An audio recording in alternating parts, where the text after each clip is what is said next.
Gusto naman. Okay naman. Your experience, kasi first movie mo, yes, right? po, first film ko. So, the experience was really once in a lifetime for me. Ito po, first, napaka-blessed ko na yung first movie experience ko is a classic, a remake of a classic, Himala.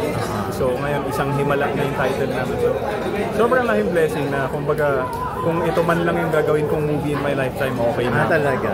Kumbaga, it's a blessing na hindi ko hiningi.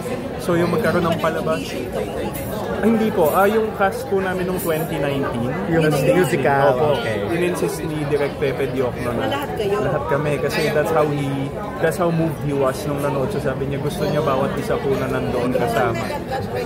Si Sweet Plantado lang po. Sabi niya kanina, siya lang po yung pumasok. Kasi yung dating original na role niya hindi pwedeng gawin. So siya lang po. Lahat po kami po yung nag-stage. Yes, na pinanood mo yung lumang movie?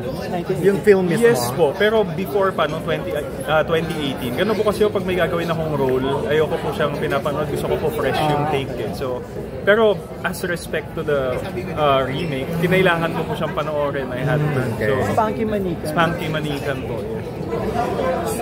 Gaano ka-challenging yan for you? Yung role ni Spanky? Actually, honestly, hindi po siya ganun ka-challenging. It's more enjoyable. Talaga? Na-enjoy ko yung every experience sa film set. Sobrang na-enjoy ko siya. Hindi, kasi wala ka pang experience sa Yes, acting in front of the camera.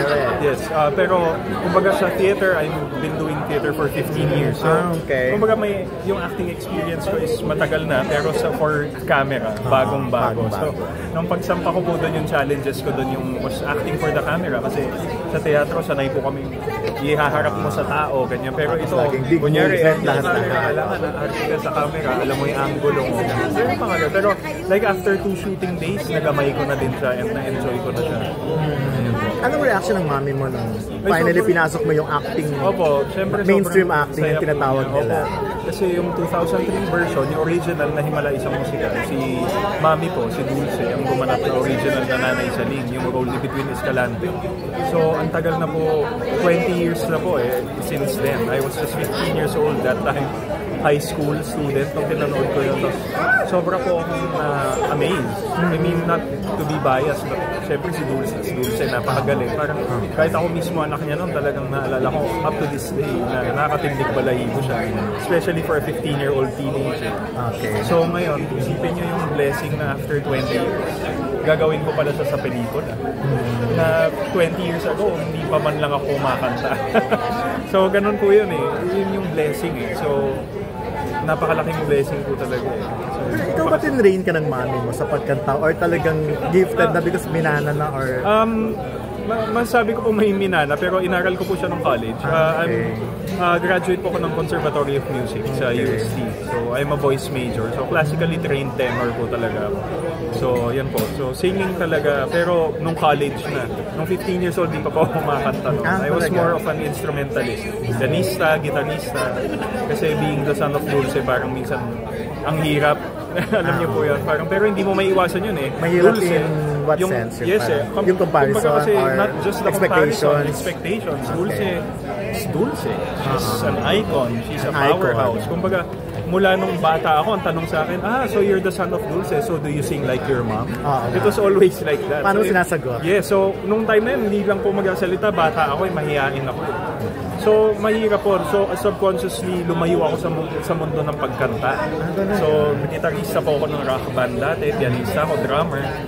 So, pero nung college po, nag-voice major ako. At nung may mga tao nang nakakarinig sa akin, kumanta sinasabi, wow, ang ganda naman ng boses mo, bakit ganito, ganyan, hindi ka sumasali sa ganito? Kasi yung classically trained tenor, tapos malalim yung boses ko So, nung time na yun, hindi ko siya alam kung paano ko gagamitin. Nung time na yun, sikat was like mga pop singers, Eric Santos, and JR. So, hindi po ako ganun kumanta So, nung time na yun, nilayuan ko po yung mundo na yun. So, pero nung nagsimula na po ako mag-theater, tapos nako-comment ako ng mga tao na, wow, ang ganda na. I never had confidence kasi sa boses ko.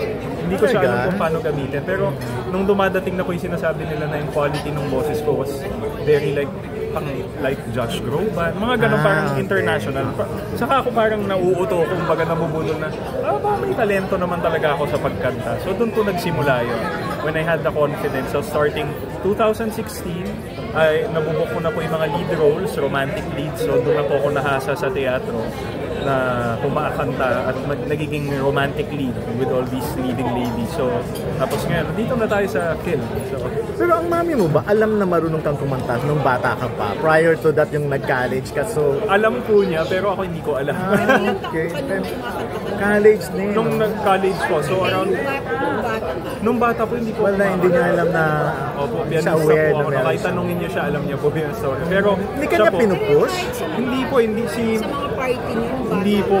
wala Lagi kang po ganun papa, pero experience. mahihain po ako eh. Di ba yung sister mo kumakanta rin? Yes po, Galing lahat mo. po kami kumakanta, pero ako lang nag-pursue professionally, like my mom. So, Baka naiyak kasi ang galing ng mami mo, kaya mo pumunta may sa ganun harapan niya. Kapag siguro, hindi ko alam kung anong tingin ng ibang tao, pero kasi ako since na-experience ko yun na magulang mo is isang dulce, mahirap po pasukin yung mundo na yun na wala kang confidence. So nung nag-aaral na po ako, nung nagkaka-confidence na ako, nung nako-comment daw ng mga tao, sinasabi nila, magaling daw ako. Saka ako naniniwala, baka nga may mabubuga naman talaga ako. So doon po nagsimula yung career ko sa theater. Sa theater. Nagtuloy-tuloy ako sa Puro musical ba ang ginawa mo sa yes theater? po, Or El Bimbo. I was Okay. part of only El Bimbo. Yes po. Sideshow, Manila. So Broadway music. Recently was Little Shop of Horrors. Ang dami ko na po Binondo at Sinoy Music. so more musical, Yes wala po. kang Wala parang... pa po akong ginawang straight play. Oo. Before po hindi. Pero ngayon, kumakanta na po ako anything naman sa events. So, tumanda na rin po ako sa industriya, 15 years na. Pero nung bata po ako, hindi ko po alam kung paano ko papasukin yung mundo ng entertainment, honestly. So, medyo late bloomer po ako sa industry. Ano kaya sa puro take one kayo? Kasi ang gagaling yung puro stage Hindi naman po, actors. pero yes, yung sa experience namin sa filming, masaya sila direct kasi iba yung experience siguro when you're all stage actors. Sanay po kasi kami na lahat. I mean, hindi ko naman po alam kung paano magtrabaho ang more mainstream actors. Pero sabi kasi sa stage actors, nare-rehearse kami for 2 months. And we do it every day. Every day. And we do it twice a day sa isang show. 2 shows a day. So, kumbaga, nasasama siya sa pagkatao Bawal namin. magkamali. Hindi po, opo eh. There's no room for errors. Pero ang mahirap sa transition niya sa film is sa theater. Kung magkamali ka naman, wala ka na magagawa. You just wing it. Yung gagawin mo. Pero sa film, pag magkamali ka, ulit kayo. So it's a different discipline. May take to sa film. Opo. May take. So, talagang document film. Po? Kanta lang. Ay, hindi po. May lines po siya. It's like Weekend. Hindi ko pa po napanood yung Weekend. Weekend. Pero may songs, pero maraming dialogue. So maraming ganito. May mga dialogue. Parang Evita. Yes, parang ganon. May lines. So Hindi more or po siya- less ilang songs? Yes. Ilang songs ang... I'm not sure, pero maybe around 15 or more. Marami din na. Good for ano. Para po kayo nanonood ng musical play talaga, yeah. pero it's in film. Ganon. So, may dialogue siya. Tapos may song. Pero ikaw ba, Ezra, meron ka ring... May guts ka ba o may tapang ka ng talagang mga stage actor? Sorry. May guts ka or may tapang ka na katulad ng ibang stage actor What do you mean po na naguhubad sa stage? Well, honestly, Point na kasi. Yun nga, hindi. okay. Well, honestly, ako, ano ba explain? Lagi ko po sinasabi sa interviews, I consider myself more as a singer more than an actor. So, siguro pag dumating po tayo sa punto ng buhay ko or ng career ko na may role na gano'n man, pero it depends on the material eh. Gano'n naman. Pero kung sabihin natin pa-sexy lang, hindi ko po yung Sa stage naman. linya. Sa stage, nagawa ko na po yung before. I mean, Oh, yun pero- nga ang tinatanong ko Opo, sa'yo. pero gets- So, gets na-experience the mo na point. yun. Opo, Anong play? Anong ano sa yun? Binondo at Sinoy Musical Ah, po may bed. as in totally ka doon? Hindi naman po. Wala lang pong top and ano. So, Hindi totally naked. Hindi ala Leo Martinez Opo. na... Tingin ko hindi ko po kaya. I mean, depende po siguro sa film. Like, if it's an art film na talagang gusto ko yung material, siguro po. Pero, hindi po ako ganun ka-aktor para pasukin yung Okay. sa ngayon. I mean, parang, I'm more parang as a singer more than I'm an actor. Pero, actor din naman na since sa stage Sa actor stage ako. nga, Pero, eh. kumbaga yung roles na ganun, siguro hindi ko pa po alam. Hindi pa po ako ready. So, not even movies after this, ano, yung Kung mga meron ganong po klaseng siguro, role ay, or depende po siguro. I don't know.